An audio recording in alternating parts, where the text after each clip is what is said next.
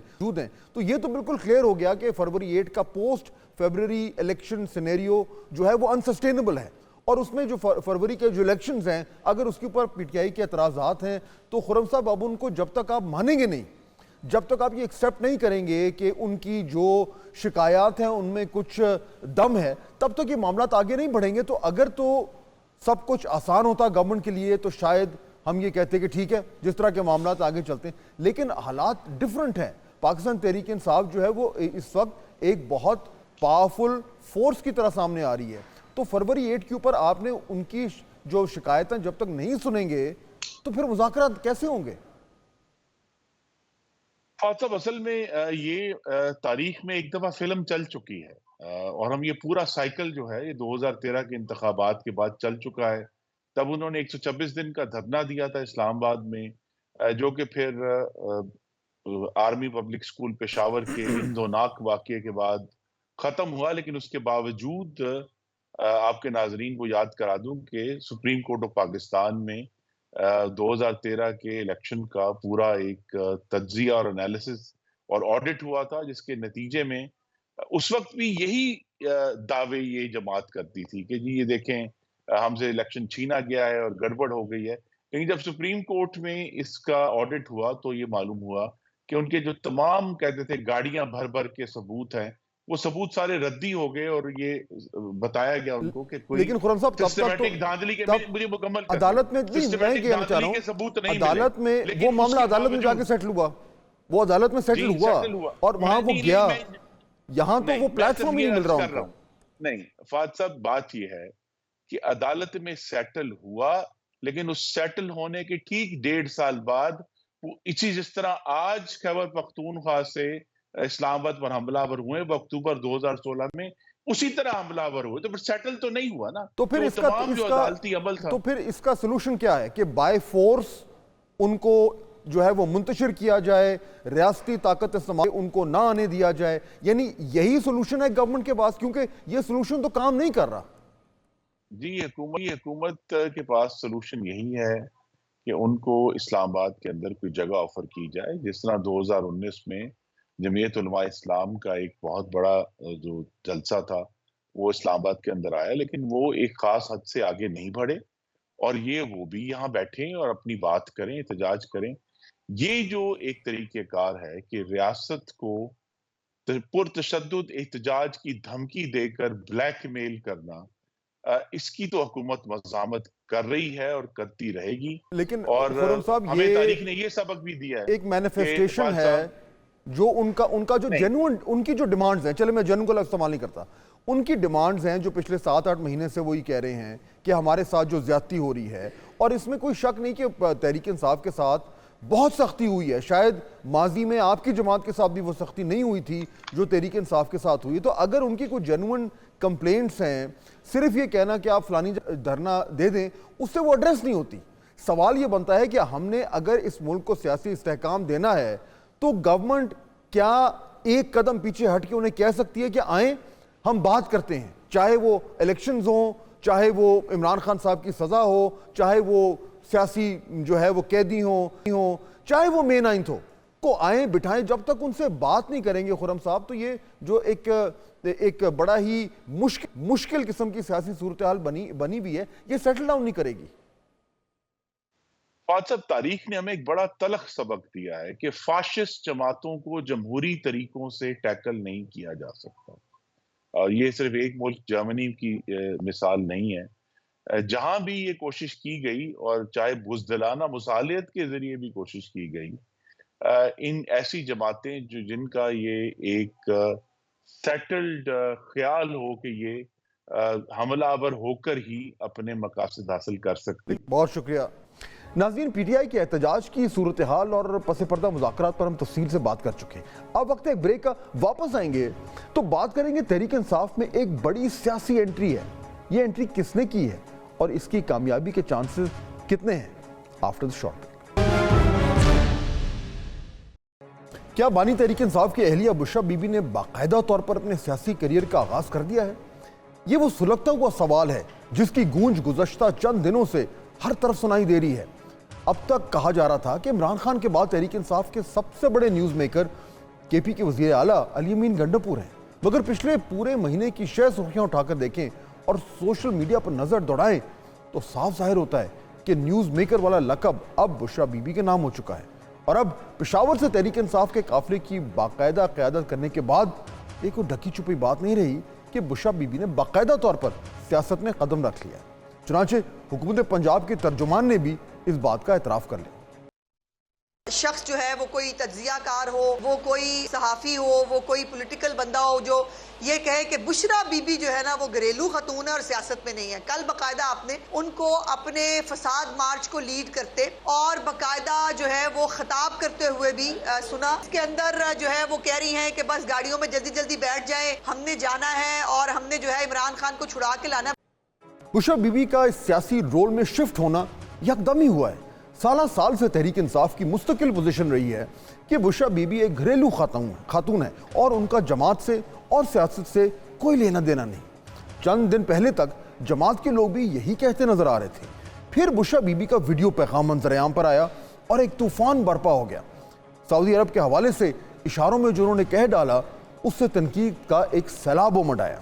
جماعت کے اندر سے بھی لوگ یہ کہنے لگے کہ ان کو سیاسی معاملات پر بات نہیں کرنی چاہیے، حتیٰ کہ خان صاحب نے بھی اس طرز کی ایک وضاحت جاری کر دی۔ مگر اس کی بجائے کہ بشریٰ بی بی کا پبلک پروفائل کم ہو، وہ الٹا بڑھنا شروع ہو گیا۔ پھر 24 نومبر کا دن آیا اور معلوم ہوا کہ وہ مارچ میں حصہ لیں گی، مگر کل شام سے یہ بھی کلیئر ہو گیا کہ وہ صرف حصہ نہیں لے رہی بلکہ ایک طریقے سے وہ مارچ کو لیڈ کر رہی ہیں۔ اگر اس ٹرانسفارمیشن پر کوئی حیران ہے تو شاید ہم اس کی حیرت پر حیران ہیں۔ یہ تو اس خطے کی سیاست کی روایت ہے اور عوام اس کو آسانی سے قبول کر لیتے ہیں، بلکہ شاید پسند بھی کرتے ہیں۔ اس میں کوئی شک نہیں کہ بانی تحریک انصاف کی گرفتاری کے بعد پارٹی میں ایک لیڈرشپ کرائسس کھڑا ہونا شروع ہو گیا تھا۔ کوئی کسی کو ماننے کے لیے تیار نہیں لگتا تھا اور روزانہ تنازعات جنم لے رہے تھے۔ شاید ایک ویکیوم بن رہا تھا۔ کیا اب اسے بشریٰ بی بی پر کرنا شروع کر دیں گی؟ یہ کہنا شاید قبل از وقت ہو، مگر موروثیت ہماری سیاست میں رچی بسی ہے، اور جس طریقے سے تحریک انصاف کے کارکن بشریٰ بی بی کو فالو کرتے نظر آ رہے ہیں، اس سے فی الحال یہ لگتا ہے کہ ان کی اس قائدانہ رول میں قبولیت کافی حد تک واضح ہے۔ حقیقت جتنی بھی تلخ ہوتی آخر حقیقت ہی ہے۔ آپ سے ملاقات ہوگی کل۔ اللہ حافظ۔